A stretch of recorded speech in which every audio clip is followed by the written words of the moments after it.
In Yiddish, there's an expression that describes you well. Mensch. Look it up, will you? And I'm so much looking forward another year with you as my mentor. Now that was feedback given from one of our colleagues to another during one of our development reviews. My name is Erik Ringertz, and I work with these people at a company called Netlight, an international consulting firm driving digitalization for 20 years.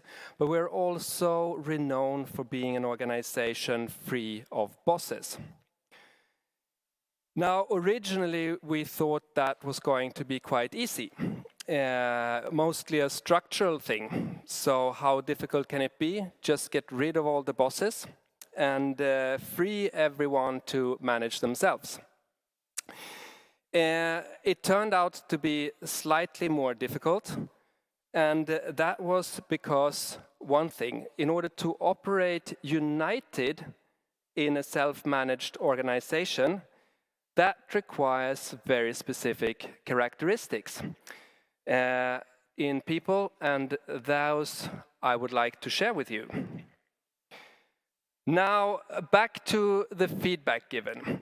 Unfortunately, I must say it was not given to me. I would have liked that, but I was lucky enough to be the mentor of the recipient, so I took the advice and I looked it up on Wikipedia, and it said the following: Mensch in Yiddish means a person of integrity and honor, someone to admire and to emulate. Wow. Wow, because these are the ultimate qualities of a leader. Depending on what you mean by a leader, I guess. Because Mensch might not be the intuitive way to describe your average boss.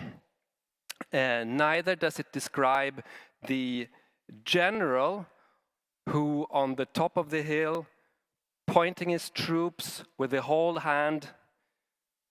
No, a person with integrity who honors others, who is authentic and perceptive at the same time. That would be a person who reaches out both hands in order to embrace ambiguity and to invite others to participate. Authenticity and perceptiveness, they go hand in hand, despite what sort of logic might say to you.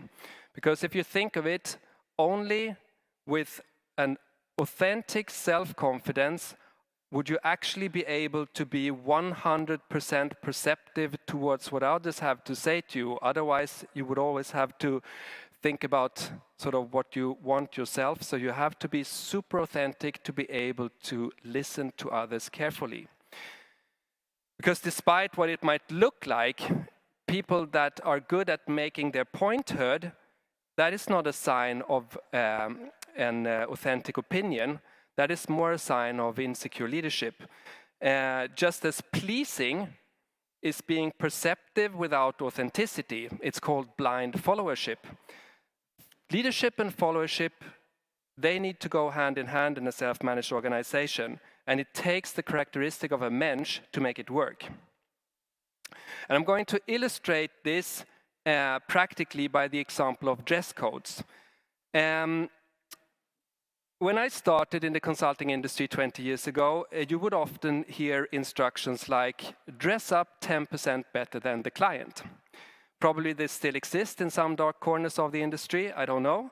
But these instructions are a pure insult to both the client and to the consultant being told, and they usually result in kids being dressed up in oversized suits as if being sent to Sunday school.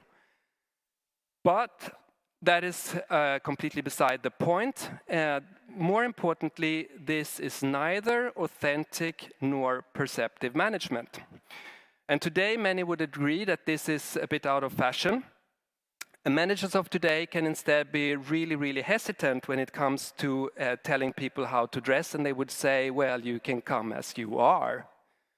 And this is just the other side of the same coin, though, because this is still lacking authenticity and perceptiveness.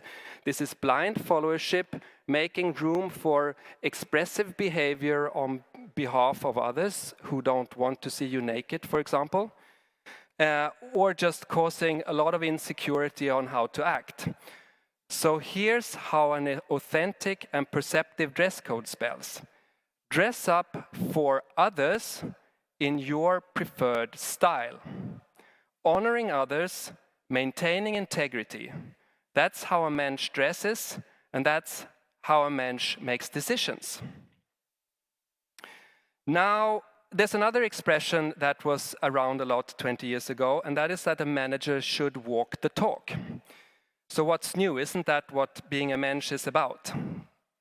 No, it's not. Walk the talk is simply a more or less cynical way to reinforce the completely outdated boss or general by saying that pointing with the whole hand is not good enough it's not good enough these days. But it still presupposes one person that has the mandate to tell others, but you should try to have a more humble approach to it. Being a Mensch is not a mandate at all. It's about personal relationships and how to behave. It is about being a role model. You remember Wikipedia, someone to admire and to emulate. So, and the thing is, you can never claim yourself to be a role model. That makes it so difficult. You can only aspire to be one. Just as it would be very arrogant to call yourself a Mensch, but you can always strive for it as an ideal. Walk the talk by that could instead be replaced by earn your turns, which is the skier's expression for how you need to walk far in order to earn the best ride. Role model management is super interesting.